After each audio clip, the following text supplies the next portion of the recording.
Tu connais une technologie dont le créateur a disparu en laissant 100 milliards de dollars derrière lui?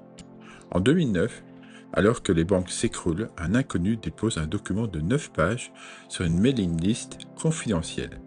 Un manifeste, un programme, le titre Bitcoin, a Peer-to-Peer Electronic Cash System. Son auteur s'appelle Satoshi Nakamoto. C'est un pseudonyme. Et à ce jour, personne ne sait qui c'est. Quelques mois plus tard, il lance ce système. Il mine le tout premier bloc de la blockchain, le bloc de Genèse. Et dans ce bloc, il inscrit une phrase qu'on pourrait traduire en français par The Time, 3 janvier 2009, le chancelier sur le point d'accorder un deuxième plan de sauvetage aux banques. Ce n'est pas juste une date, c'est une déclaration d'intention. Le Bitcoin naît dans un monde en train de s'effondrer. Pendant 2 ans, Satoshi échange avec d'autres développeurs. Il améliore le code, il corrige les bugs. Puis, un jour de 2010, il s'évapore. Il arrête d'écrire et il ne donne plus signe de vie. Et il laisse tout derrière lui, y compris une clé privée contenant environ 1 million de bitcoins. Jamais dépensé, jamais déplacé. Aujourd'hui, cette clé vaut plus de 100 milliards de dollars et personne ne peut y toucher. Personne ne sait à qui elle appartient. Ce capital est comme enfermé dans une tombe numérique.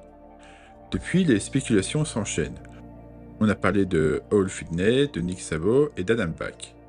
Mais aucun n'a jamais revendiqué ce rôle. D'autres l'ont fait, comme Craig Wright, mais aucun n'a pu le prouver. En 2024 encore, un certain Stephen Molla a tenté sa chance lors d'une conférence à Londres.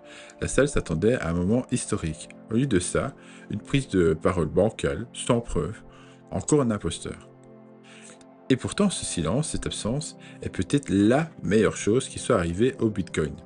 Car il n'a pas de chef, pas de gourou, pas d'Elon Musk, pas de Zuckerberg, juste un protocole ouvert, stable, sans visage.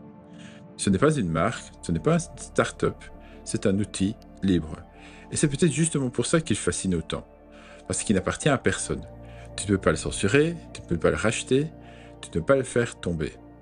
Et quand tu poses la question, le Bitcoin peut-il devenir une vraie monnaie?